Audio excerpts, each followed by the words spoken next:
हमारे मन में गंदे ख्याल आते रहते हैं, लेकिन क्यों?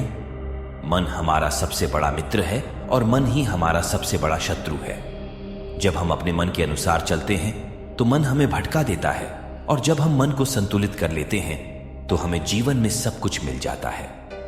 हम अपने मन में आने वाले गंदे विचारों को रोकने की कोशिश करते हैं, लेकिन जितना हम रोकते हैं उतने ही अधिक ये विचार हमारे अंदर प्रवेश करते हैं। आप किसी चीज से जितना दूर भागेंगे वह चीज उतनी ही ज्यादा आपके पास आएगी। इसलिए उस चीज से दूर न भागें, बल्कि उस पर संतुलन बनाए रखें। मैं नहीं चाहता कि मेरे मन में गंदे विचार आएं, लेकिन वासना के विचार हमेशा मेरे मन में चलते रहते हैं और मैं उनके बारे में सोच सोच कर बहुत परेशान रहता हूं। ये सब सोचने में मेरी ऊर्जा और समय बर्बाद होता है, और इन्हीं सब विचारों के कारण मैं कभी कभी शांत नहीं रह पाता और हमेशा महिलाओं को देखकर मोहित हो जाता हूं। खुद को रोक नहीं पाते। बुद्ध मुस्कुराए और उन्होंने उस युवक से पूछा, क्या तुम जानते हो कि यह वासना क्या है? तब लड़के ने जवाब दिया और कहा, बुद्ध, मुझे नहीं पता वासना क्या है, लेकिन हां, जो भी है यह बहुत बुरी बात है। तब बुद्ध ने उस युवक से कहा, सबसे पहले तुम्हें यह समझना होगा कि जो कुछ भी हमारे अंदर स्वाभाविक रूप से है वह बुरा नहीं है। इसकी हमारे जीवन में किसी न किसी रूप में आवश्यकता पड़ती है। वासना कोई बुरी चीज नहीं है। यह हमारे मन की एक भावना है जो हमें किसी न किसी चीज की कमी का एहसास कराती है, और फिर हम उस चीज को पाने के लिए उस चीज की ओर आकर्षित हो जाते हैं। जैसे अगर आपके पास पैसे की कमी है तो आपके मन में पैसे पाने की इच्छा होती है, वासना जगेगी। इसका मतलब यह नहीं है कि वासना बुरी है, बल्कि यह हमारे मन की एक तरह की जरूरत का एहसास है, और जब यह जरूरत शारीरिक होती है तो हम इसे काम वासना कहते हैं। युवक ने गौतम बुद्ध से कहा, बुद्ध, मैं वासना का अर्थ तो समझ गया, लेकिन आप ही बताइए कि यह कहां से आती है और कैसे आती है। गौतम बुद्ध ने कहा कि वासना कहीं से नहीं आती, यह हमारे अंदर ही है और इसका होना जरूरी है, तभी मानव जाति का विस्तार होगा। युवक ने कहा, जब यह हमारे अंदर है और जरूरी भी है तो लोग इसे गलत क्यों कहते हैं? बुद्ध ने कहा, यही समस्या है। लोगों ने वासना के बारे में गलत सोच रखी है। वे इसे छुपाने और दबाने की कोशिश करते हैं। वासना गलत नहीं है, लेकिन वासना का गलत तरीके से उपयोग करना गलत है।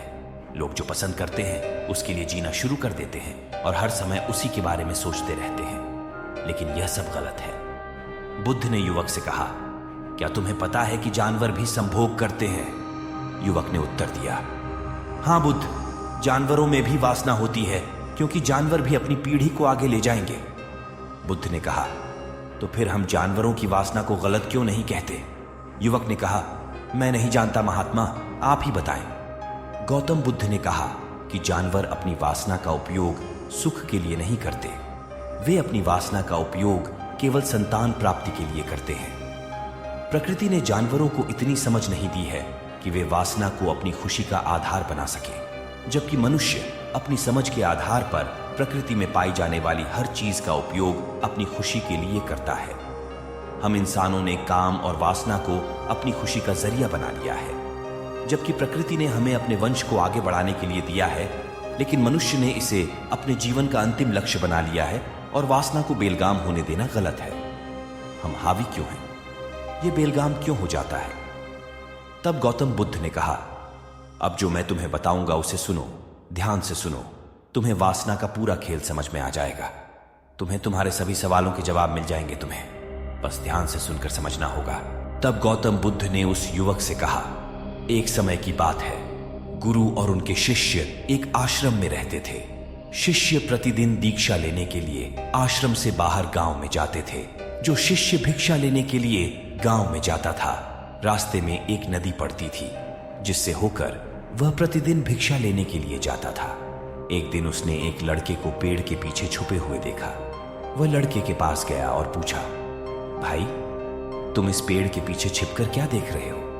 लड़के ने कहा, अरे, क्या तुम्हें वह नहीं दिख रहा जो मैं देख रहा हूं? उसकी नजर नदी पर पड़ी तो वहां कुछ लड़कियां पानी भर रही थी। लड़कियां 14-15 साल की होंगी।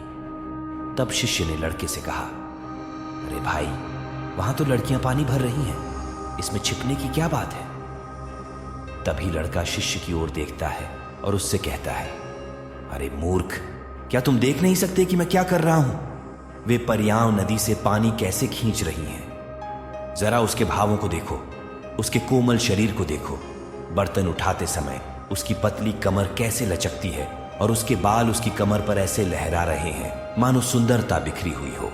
शिष्य फिर से नदी की ओर देखता है और इस बार वह देखता ही रह जाता है। अब तक उसे कुछ भी दिखाई नहीं दे रहा था और वह बिल्कुल निडर था। उसे किसी बात का डर नहीं था, लेकिन अब वह छिपने लगा और उन लड़कियों को ऐसे देखने लगा जैसे उसने कोई अपराध किया हो। और जब वह छिपकर उन लड़कियों को देख रहा था तो वह अंदर से कांपने लगा। उसने कहा कि यह मैं हूं, मैं क्या कर रहा हूं? मैं जो कुछ भी कर रहा हूं वह सही नहीं है। मुझे यहां से चले जाना चाहिए। और फिर वह जल्दी से चला जाता है। फिर वह आश्रम पहुंचता है।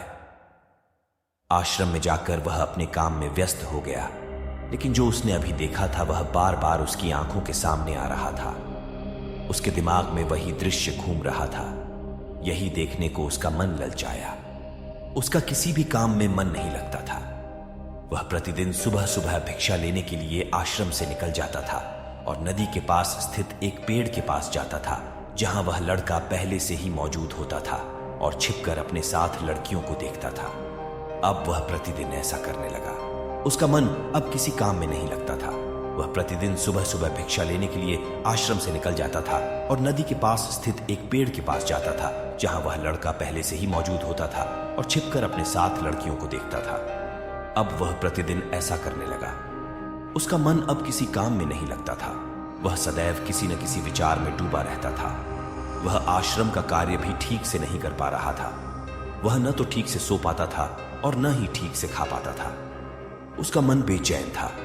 उसका मन बार बार उन लड़कियों की खूबसूरती देखने को ललचाता था। जब गुरु भिक्षा दे रहे थे तब भी उनका मन किन्हीं अन्य विचारों में खोया हुआ था। गुरु ने अपने शिष्य की ये हरकतें देखी तो एक दिन गुरु ने शिष्य को अपने पास बुलाया और कहा कि आज से मैं भी तुम्हारे साथ भिक्षा मांगने चलूंगा। तुम और मैं एक साथ भीख मांगने जाएंगे। तभी शिष्य ने गुरु को मना करते हुए कहा कि नहीं गुरुदेव, आप क्यों परेशान हो रहे हैं? मैं ही ठीक से भीख मांग सकता हूं। गुरु ने शिष्य से कहा, ठीक है, तुम अकेले ही भिक्षा मांगने जाओ। इसके बाद शिष्य भिक्षा मांगने निकल गया। शिष्य के जाने के बाद गुरु भी आश्रम से बाहर निकल गए और शिष्य का पीछा करने लगे कि वह कहां जाता है और क्या मिलता है। यह सब देखने के लिए उसका पीछा करने लगा। थोड़ी दूर जाने पर गुरु ने देखा कि उनका शिष्य एक अपराधी की तरह एक लड़के के साथ पेड़ के पीछे छिपा हुआ है और छिपकर कुछ देख रहा है। गुरु भी अपने शिष्य के पीछे यह देखने के लिए खड़े हो गए कि उनका शिष्य क्या देख रहा है, जिसके लिए वह अपराधियों की तरह पेड़ के पीछे छिपा हुआ है। गुरु ने देखा कि उनका शिष्य पेड़ के पीछे छिपकर उन लड़कियों को देख रहा है जो नदी से पानी ले रही थी। तब गुरु ने शिष्य से कहा, लड़कियों से भी मांगोगे क्या? गुरु की आवाज सुनकर शिष्य का मन घबरा गया और उसे पसीना आने लगा। वह ऐसे कांप रहा था जैसे किसी चोर को पकड़ते समय उसने रंगे हाथ पकड़ लिया हो।